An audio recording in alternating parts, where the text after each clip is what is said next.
He ruled the underworld with an iron fist. She vanished without a word. But when he broke down her door searching for answers, a tiny voice called him Daddy. The most dangerous man in the city just discovered he's a father. And the woman who ran from his world? She's about to learn that some men don't let go.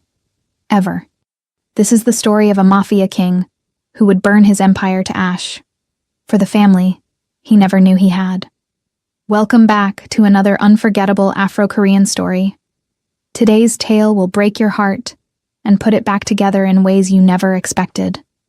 If you love emotional mafia romance with powerful twists, please subscribe and help us reach 1,000 subscribers. Your support means everything. Now, let's dive into a story about secrets, second chances, and a love that refused to die. She heard the lock break before she heard his voice. That's how she knew it was him. Not a knock, not a warning. Just the brutal efficiency of a man who didn't ask permission to enter rooms. Or lives. Naima froze in the kitchen, her son balanced on her hip, a bottle of warm milk in her trembling hand. 8 months old. Ezra had his father's eyes. She'd memorized every dangerous shade of brown in those irises, back when she thought love could save monsters. It couldn't. The door swung open, and there he was. Kang Min-ho. The man she'd loved. The man she'd fled. The crime lord who owned half the city's underground and all of its fear. He stood in her doorway like a wound reopened. 6 feet of controlled violence wrapped in a black suit that cost more than her rent. His hair was longer now, touching his collar. There were new shadows under his eyes. But his presence, God, his presence, still sucked the oxygen from the room. Naima.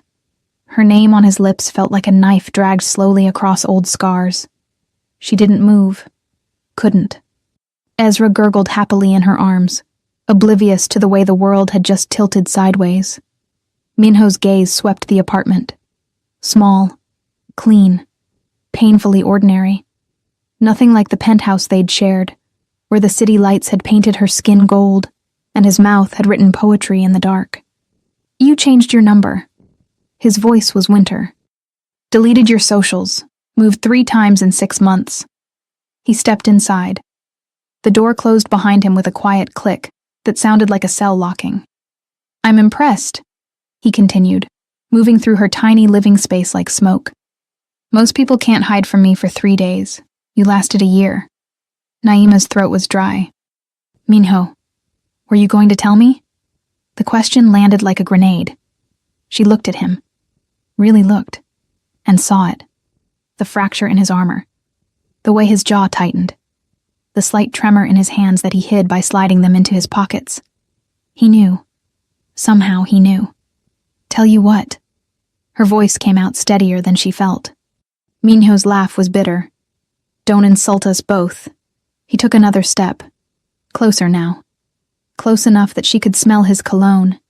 Cedar and smoke and expensive things. Close enough to see the fury and hurt warring in those beautiful, terrible eyes. I've spent a year wondering what I did wrong, he said quietly, dangerously. A year thinking you left because you were scared. Or smart. Or both. Ezra chose that moment to drop his bottle. It hit the floor with a soft thud, and reached for Minho. Tiny hands. Bright smile. Papa. The word was clumsy. Innocent. The babbling of a baby who saw a face that looked like his own in the mirror every morning. Minho went absolutely still. His eyes, those dark, lethal eyes that had ordered men's deaths without flinching, widened, fixed on the child in Naima's arms like he was seeing a ghost. He's 8 months old. Naima's voice cracked. Do the math. Silence. The kind of silence that precedes earthquakes. Minho's gaze traveled from Ezra's face to hers, and back again, taking in the dark curls, the sharp cheekbones, the exact shade of brown in eyes that mirrored his own. You. He couldn't finish the sentence. Naima held her son tighter.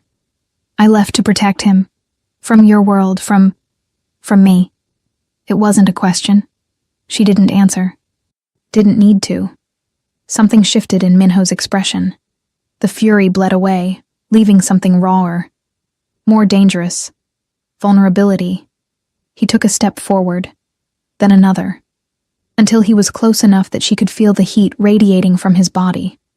Close enough to see his hands shake as he reached out. Slowly, like approaching something sacred and fragile. "Can I?" Naima's instinct screamed to pull away, to run again, to protect her baby from the man whose empire was built on blood and broken bones. But Ezra was already reaching back. "Papa!" And Minho, the crime lord, the underground king, the man who'd made grown killers weep, looked at his son and shattered. His fingers brushed Ezra's tiny hand. The baby grabbed his thumb, and Minho's carefully constructed walls crumbled into dust. "His name," he whispered. "What's his name?" "Ezra. Ezra." Minho repeated it like a prayer, like a promise. His eyes were wet. "He has your smile. He has your everything else." The silence between them now was different, heavier, filled with a year of absence and a lifetime of questions. Minho looked at her, really looked, and she saw him see her exhaustion. The circles under her eyes, the cheap furniture, the life she'd built alone. "Why didn't you tell me?" Naima's laugh was hollow. "Because you're a crime lord, Minho. Because people die in your world. Because I couldn't risk him." Her voice broke. "I couldn't risk losing him the way I almost lost myself in you. You think I would have let anything happen to him? To you? I think your enemies don't care what you allow." Truth landed like a blow. Minho's jaw clenched. Because she was right. In his world, love was a liability. Family was a target painted on your back. Caring about anything made you weak. And yet, he looked at his son, and felt something shift in his chest. Something stronger than fear, stronger than the empire he'd built. Stronger than survival. "I would have chosen you," he said quietly. "Both of you. Over everything." Naima's eyes filled. "You don't get to choose. Your world already chose for you. Then I'll change the world." The certainty in his voice sent chills down her spine. Because she knew him. Knew that when Kang Minho made a promise, cities burned to keep it.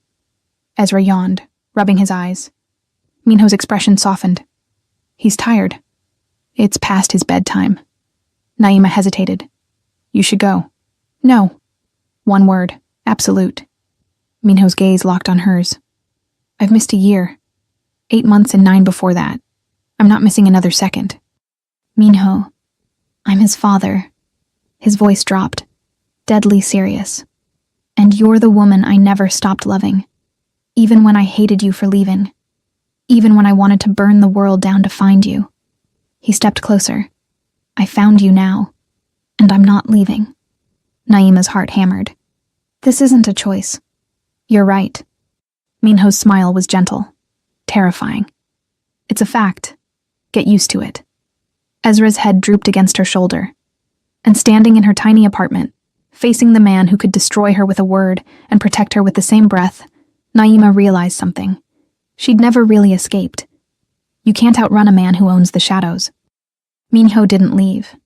He watched her put Ezra to bed like a man memorizing scripture. Every gentle touch, every whispered lullaby. The way she smoothed their son's curls back from his forehead. The kiss she pressed to his temple. He stood in the doorway of the small bedroom, and Naima felt his presence like heat against her back. When she finally turned, he was still there, waiting, patient in a way that terrified her because Kang Minho was never patient. He took what he wanted, burned what stood in his way. But here, in the soft glow of a nightlight shaped like a moon, he was something else entirely. Human. "He looks peaceful," Minho said quietly. Naima moved past him, pulling the door half closed. "He is, and I'd like to keep it that way." In the living room, the distance between them felt both infinite and non-existent. She wrapped her arms around herself. He leaned against the wall, hands in his pockets, watching her with those eyes that saw too much. "How did you find me?" she asked. "You used your real name at the clinic." His voice was soft. "Factual. The pediatrician's office. I have people everywhere, Naima. You know that." She did. God, she did. "I was careful. You were brilliant." He pushed off the wall. It took me 11 months. 11 months of chasing ghosts and shadows. Most people would have given up. But not you. Never me. The weight of that truth settled between them. Minho moved to the window. Outside, the city glittered like broken glass. His city. His kingdom. The empire he'd inherited at 23 when his father's enemies put a bullet in the old man's chest. "Do you remember the last night?" he asked. "Before you left?" Naima's breath caught. "Minho, we were at the penthouse. You were wearing that blue dress, the one that made you look like midnight. His reflection in the glass was haunted. I told you I loved you. You said it back. And then you kissed me like you were memorizing the taste. Please don't." The next morning, you were gone. He turned. No note. No explanation. Just empty drawers and silence. Tears burned her eyes. "I found out I was pregnant 3 days before that night." Minho went still. "I took 7 tests," she continued, her voice breaking. 7. Because I couldn't believe it. Because we'd been so careful. Because I knew... She pressed a hand to her mouth. "I knew what it would mean." What would it mean? That I'd have to choose. Between loving you and protecting our baby. Naima looked at him. Really looked. "Your enemies don't just kill you, Minho. They destroy everything you love. Your father's rivals murdered his wife. His daughter. They burned his entire family to ash before they came for him." Minho's jaw clenched. "That was different." "It wasn't." She stepped closer. "You told me yourself. You said loving someone in your world is painting a target on their chest. You said the moment your enemies know you care about something, they'll use it to break you. So you left to protect him. To protect both of you." Her voice dropped. "Because if they killed him, it would destroy you. And if they used him to control you, it would destroy everything you built. Either way, we'd all lose." Silence. Heavy. Suffocating. Minho's hands flexed at his sides. "You don't think I could have kept you safe? I think you would have tried, and I think it would have cost you everything." Naima's voice softened. "You're the underground king, Minho. But kings can't show weakness, can't have soft spots, can't love." The word hung between them like smoke. She didn't answer. Minho crossed the space between them in 3 strides. Close now. Too close. She could see the gold flecks in his dark eyes. The scar on his left eyebrow from a fight when he was 16. The slight tremor in his breathing. "You're wrong," he said quietly, intensely. "About all of it. Minho, I would have burned my empire to the ground before I let anything happen to you. To him." His hand rose, hovering near her face but not touching. "Not yet. You think my enemies are my greatest threat? They're not. My greatest threat is living without you. It's waking up every morning in a world where I don't know if you're alive, if you're safe, if you..." His voice cracked. Naima's walls trembled. "I've killed men for less than what you did to me," he whispered. "But standing here, looking at you, seeing my son sleeping in the next room..." He closed his eyes. "All I want is to hold you, to make up for every second I missed, to be the man you needed me to be a year ago. You can't just... watch me." His hand finally touched her face. Gentle. Reverent. Like she was made of light and lies, and everything sacred. Naima's breath hitched. "This doesn't change anything. It changes everything. Your world is still dangerous. Then I'll make it safe." His thumb brushed her cheek. "I'll dismantle every threat, eliminate every enemy, build walls so high nothing can touch you. You can't control everything." "No." His smile was sad, determined. "But I can control who lives and who disappears. And anyone who even thinks about touching my family will learn why they call me the Reaper." The nickname sent chills through her. The Reaper. Because Minho didn't just kill his enemies, he erased them. Made them vanish so completely their own mothers forgot their names. "This is exactly what I was afraid of," Naima whispered. "You becoming this. I've always been this." His forehead touched hers. "You just made me want to be more." For a moment they stood like that, breathing the same air.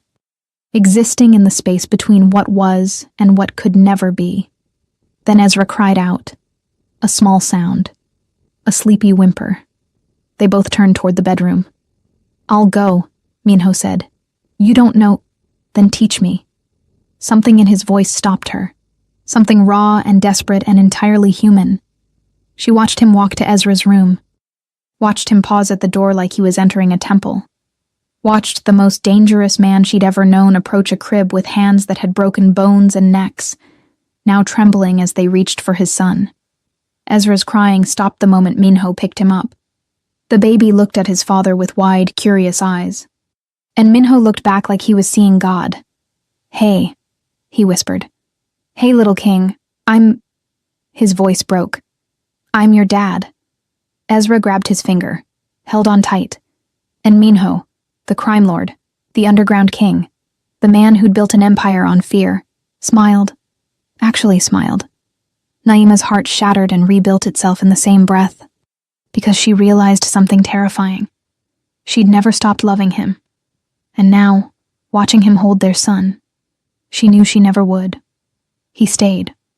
Not just that night, but the next morning, and the one after that. Minho didn't ask permission. He simply existed in her space like gravity, unavoidable, undeniable, absolute. He learned Ezra's schedule, the way he liked his bottle warm but not hot, how he giggled when you blew raspberries on his stomach, that he refused to sleep without his stuffed elephant. Naima watched the transformation with equal parts wonder and terror, because this version of Minho, the gentle one, the patient one, the one who sang Korean lullabies at 3 a.m, was more dangerous than the crime lord. This one she could fall for again. This one she already had. On the third morning, she found him in the kitchen. He'd bought groceries. Real groceries. Not the cheap staples she stretched between paychecks, but fresh vegetables, quality meat, ingredients she'd forgotten existed. You don't have to. I want to.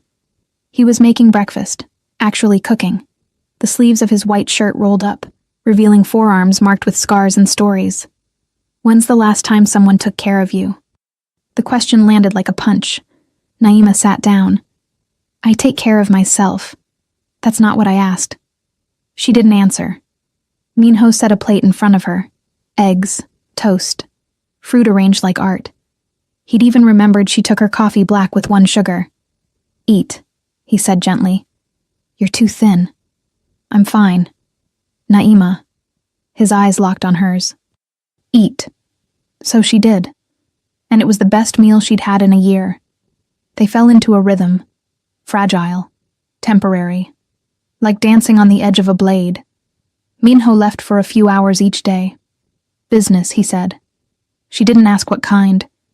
Didn't want to know how many lives ended in the time it took him to kiss Ezra goodbye and return smelling like expensive cologne and expensive sins. But he always came back. Always. With gifts, a new crib, clothes that actually fit, toys that made Ezra laugh. Once he brought her a dress, deep blue like the night, and said nothing. Just hung it in her closet like a promise. You can't buy your way into our lives, she said one evening. They were on the couch, Ezra asleep between them, the TV playing something neither watched. Minho's gaze was steady. I'm not trying to buy anything. I'm trying to give you what you should have had all along. What's that? Help. Partnership. He paused. Me? Naima's throat tightened. You say that now. But what happens when your world crashes into this one? When someone figures out the feared Kang Minho has a weakness? Then they die. Simple. Cold. Absolute. She looked at him. You can't kill everyone. Watch me. The terrifying part was, she believed him. Minho shifted, careful not to wake Ezra. I've been thinking. Dangerous. His lip quirked, almost a smile. There's a house, outside the city, gated, secure. It has a yard. Room for him to grow. He glanced at their son. Room for all of us. Naima's heart stopped. Minho, I'm not asking you to marry me. Yet, his eyes said. I'm asking you to let me protect you. Both of you. The way I should have been doing all along. By locking us in a gilded cage? By giving you a home? His voice softened. You're living in a one-bedroom apartment, working 2 jobs, stretching every dollar until it screams. Don't think I haven't noticed. Don't think I don't see how exhausted you are. I'm managing. You're surviving. He reached over Ezra, his hand covering hers. Let me give you more than that. Let me give you a life. Tears burned. At what cost? None. His grip tightened. I'm not asking you to be part of my world. I'm asking to be part of yours. Those are the same thing. No. His eyes were fierce. My world is violence and blood and power. Yours is this. Him. Lullabies and bottle feedings and quiet mornings. I don't want to bring darkness into your light. I want to... He stopped, swallowed hard. I want to be worthy of it. Naima stared at him. At this man who'd ordered executions without flinching, now looking at his sleeping son like he held the universe in 8-month-old hands. You're asking me to trust you. I'm asking you to let me earn it. The honesty in his voice undid her. Before she could respond, his phone buzzed. Once, twice, insistent. Minho's expression shifted. The softness bled away, replaced by something harder, colder. The crime lord returning. He glanced at the screen. His jaw tightened. I have to go. Now? Now.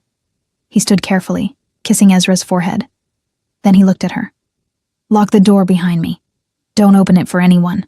I'll text you when I'm coming back. Fear crept up her spine. What's wrong? Nothing you need to worry about. Minho. He cupped her face, kissed her forehead. A benediction. A promise. I'll handle it. Then he was gone. And Naima sat in the sudden silence, holding their son, wondering what kind of hell was brewing in the shadows. 3 hours later, her phone lit up. Not a text. A news alert. Breaking. Explosion rocks downtown nightclub. Multiple casualties. Authorities investigating. Her blood ran cold. She knew that club. Minho owned it.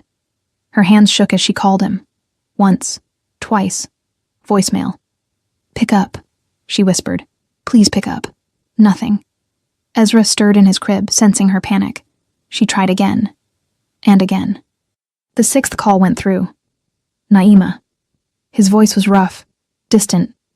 Are you okay? The news? I'm fine. Where are you? Silence. Minho, where? Handling it. Background noise, shouting, someone crying. I'll be home soon. That was your club. I know what it was. His tone shifted. Darker. Go to sleep. I'll be there before morning. Don't lie to me. I'm not. A pause. I love you. The line went dead. And Naima stood frozen, her phone clutched in shaking hands, realizing the truth she'd been avoiding. His world hadn't crashed into hers. It already had. And there was no going back. He came back at dawn. Naima hadn't slept. Couldn't. She'd spent the night watching news coverage, each update more horrific than the last. 7 dead, dozen injured. The explosion wasn't an accident. It was a message.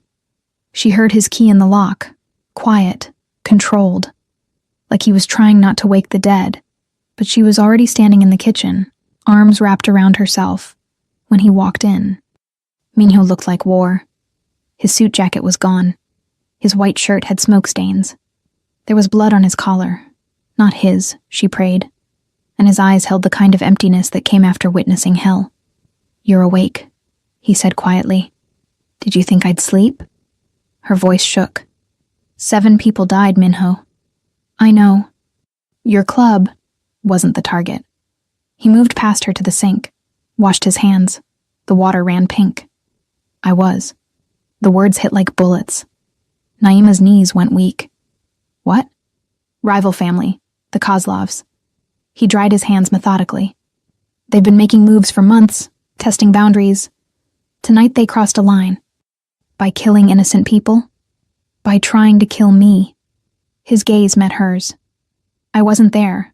I was here. With you. With Ezra. His jaw tightened. They thought I'd be at the club. I'm always at the club on Tuesday nights. But I changed my routine. Because of us, the unspoken words hung heavy. So people died because you weren't there? People died because the Kozlovs are animals. His voice hardened. And now they'll learn what happens when you come for what's mine. The cold certainty in his tone sent ice through her veins. What are you going to do? What I always do. He looked at her. Handle it. Handle it how? Silence. She stepped closer. Tell me. If we're doing this, if you're asking to be part of our lives, I need to know what that means. Minho's expression was unreadable. You don't want to know. Yes, I do. No. He moved toward her. You want to believe I'm something I'm not. That I can be soft and safe and good. But that's not who I am, Naima. I'm the man who makes problems disappear. The one who ends wars by being more terrifying than the alternative. So you're going to kill them. I'm going to erase them. His voice dropped. Every Kozlov, every associate, every person who knew about that bomb and didn't stop it. By the end of the week, they won't exist. Not even as memories. Naima's heart hammered. And this is what you want Ezra to inherit? This legacy of blood? The question struck like a blade. Minho flinched. Actually flinched. No, he whispered. God, no. Then what's the alternative? He turned away, faced the window. The city was waking up beyond the glass, oblivious to the war brewing in its shadows. I've been thinking about that, he said quietly. Since the moment I held him. Since I realized he has your smile in my eyes and a future I never had. His shoulders tensed. My father built this empire. My grandfather before him. 3 generations of blood and bodies and broken things. And you want to end it. I want to transform it. He looked back at her. Go legitimate. Clean. Wash the money. Sell the clubs. Cut ties with anyone still in the life. Build something Ezra can inherit without becoming a monster. Hope and fear warred in her chest. That's not possible. It's never been done. Not successfully. His smile was grim. But I'm not most men. The Kozlovs are the last obstacle. His eyes hardened. Once they're gone, the other families will fall in line or fall apart. I'll be the last king standing, and then I'll abdicate. Naima stared at him. You're serious. I've never been more serious about anything in my life. He crossed to her, took her hands. I can't undo what I've done. Can't bring back the people I've hurt or killed. But I can make sure Ezra grows up, knowing his father chose him over power. Tears spilled. What if they come for him first? What if they won't? His grip tightened. I've already moved security into place. The building is being watched. So is this block. Anyone who doesn't belong gets identified and dealt with before they get close. Dealt with. Removed. His voice was steel. Not killed. Not unless they force my hand. I'm trying, Naima. To be better. For you. For him. She wanted to believe him. God, she wanted to. But believing Kang Minho meant accepting that love and violence could exist in the same breath. That the hands holding hers had also ended lives. That the man promising her safety was the same one the city feared. I don't know if I can do this, she whispered. Then don't. He released her hands. Stepped back. I'll still protect you. Both of you. You'll never want for anything. Ezra will have everything I can give him. But if you can't love me, his voice cracked. If you can't see past what I am, I see exactly what you are. She closed the distance. That's what terrifies me. Their eyes locked. You see a monster, he said. I see a man trying not to be one. Her hand touched his chest, felt his heartbeat. And I'm terrified that trying won't be enough. Minho's hand covered hers. What if it is? What if it's not? From the bedroom, Ezra began to cry. The sound shattered the moment. They moved together. A dance they'd learned in days. She took the baby. He warmed the bottle. They existed in the small space like planets orbiting the same impossible sun. Naima fed their son while Minho watched, memorizing, learning, becoming something new. I'm moving you, he said finally. Today, the house I mentioned. It's ready. Minho, This isn't negotiable." His tone left no room for argument. "After last night, you're not safe here.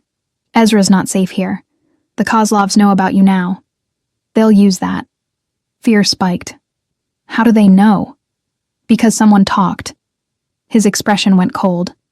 "Someone in my organization saw me here, followed me, sold that information." "What did you do to them?"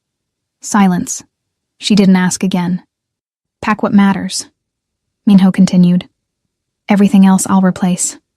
We leave in 2 hours." "We?" "I'm not leaving you alone. Not now. Not ever." He looked at Ezra. "He's already lost a year of having his father. I won't let him lose another day." Naima's throat tightened. "What about your empire? Your war?" "I'll handle both." His smile was sharp, deadly. "I'm very good at multitasking." And watching him hold his son while planning the destruction of his enemies, Naima realized something. She wasn't just in love with a crime lord. She was in love with a man trying to burn his crown for a chance at redemption. And that was either the most beautiful thing in the world, or the most tragic. The house was a fortress disguised as a dream. 20 minutes outside the city, gated, guarded, surrounded by trees that whispered secrets to the wind. Inside, it was something else entirely. Light, space, rooms designed for living, not surviving. A nursery that looked like it belonged in a magazine. Windows that framed the sky like art. "It's too much," Naima whispered. Minho carried Ezra through the entrance. "It's exactly enough." She walked through rooms that smelled like new paint and possibility, touched furniture that cost more than she'd made in years, stood in the kitchen where marble counters gleamed and appliances hummed with quiet efficiency. "When did you—" 3 months ago. He set Ezra down on a soft rug. The baby immediately crawled toward a basket of toys. "When I started getting close to finding you, I wanted to be ready. You bought a house before you even knew if I knew." His eyes met hers. "I always knew." The certainty in his voice should have angered her. Instead, it made her want to cry. Because he'd built this sanctuary, this home. Not for himself, but for them. Their security, he continued. Cameras, armed guards who rotate every 6 hours, panic rooms on each floor, underground exit if we need it. He saw her expression. "I know it sounds like a prison. It sounds like you're expecting war. I'm preparing for it." He moved closer. "The Kozlovs won't stop. Not until they're gone, or I am. So until this is over, you stay here, safe, hidden. And you?" "I go hunting." The word sent chills through her. Naima looked at Ezra, their son, playing with toys, oblivious to the violence circling their lives like wolves. "How long?"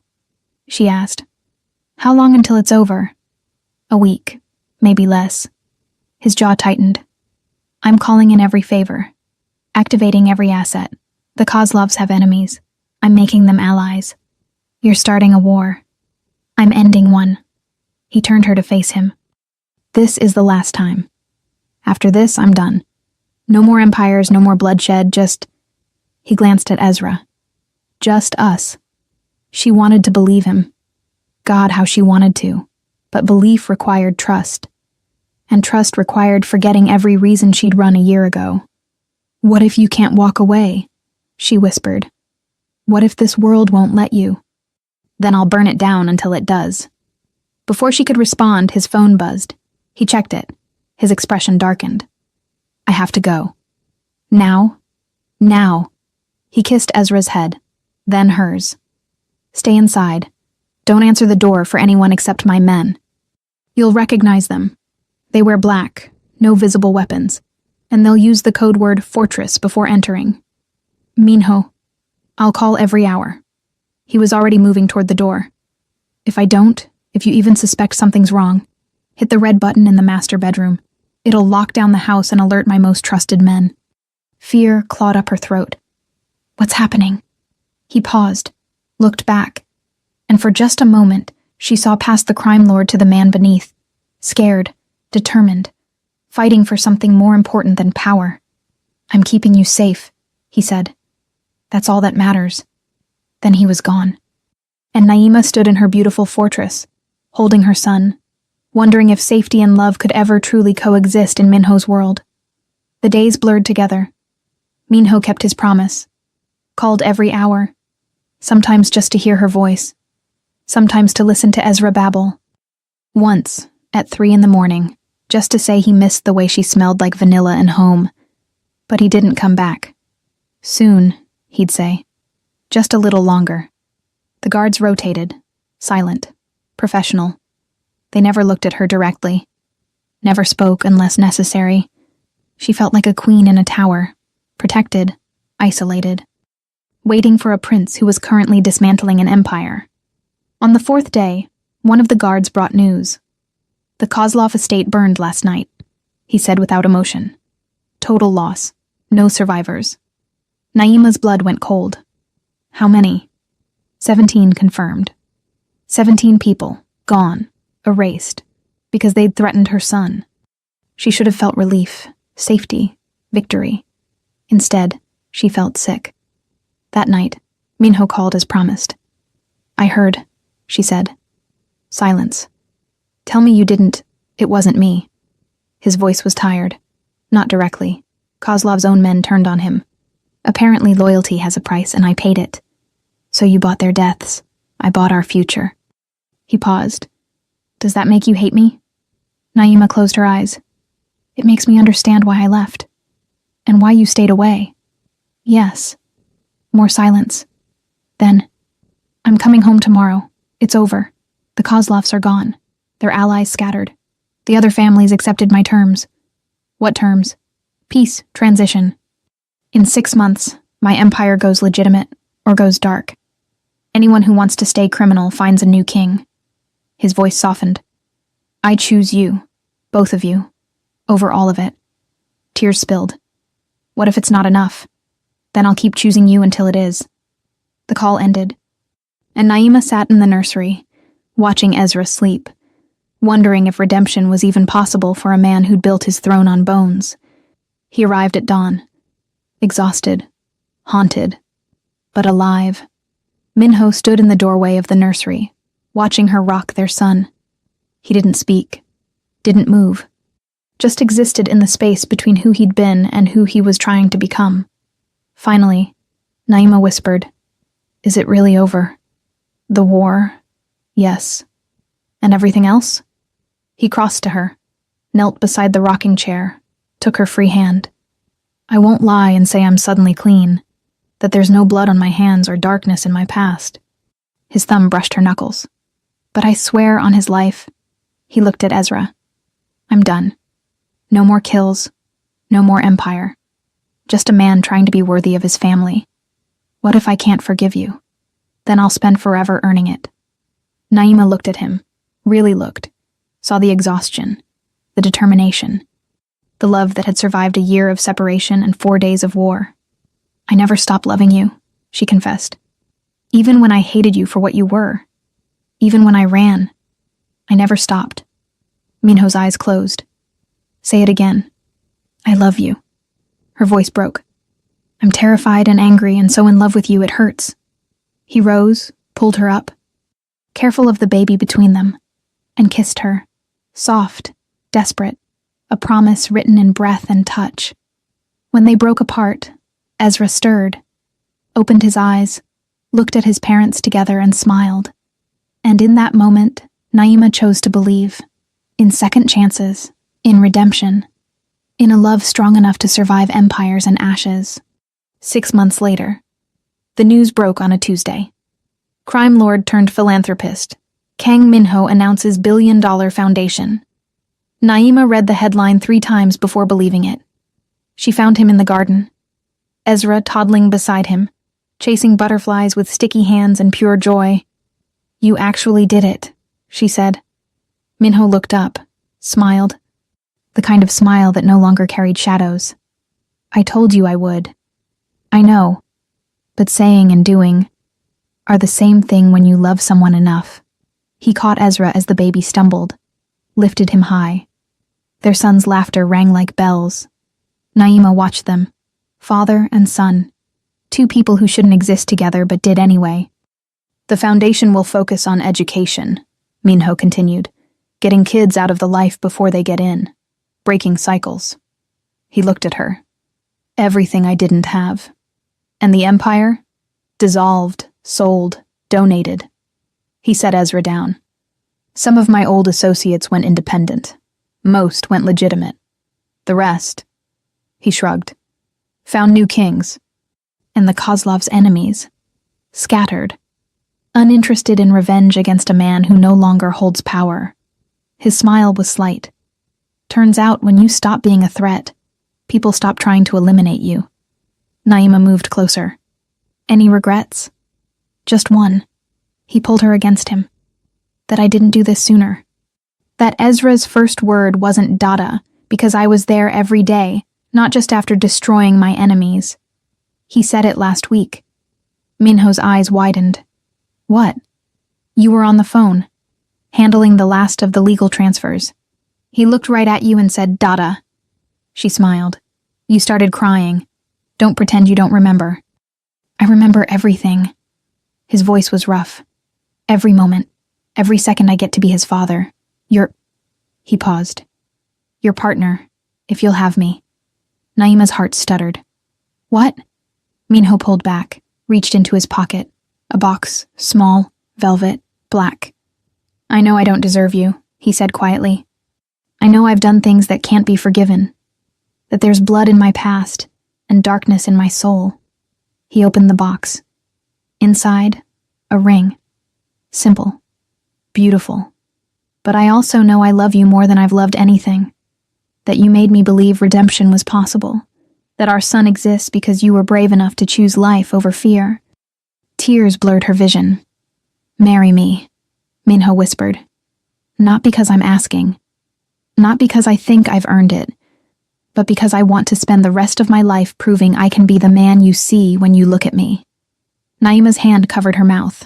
Ezra toddled over, grabbed his father's leg. Dada? Minho looked down, then up at her. What do you say? Will you let this reformed crime lord try to be a decent husband? She should have said no. Should have remembered the bodies, the blood, the empire built on fear. But she looked at him. Really looked.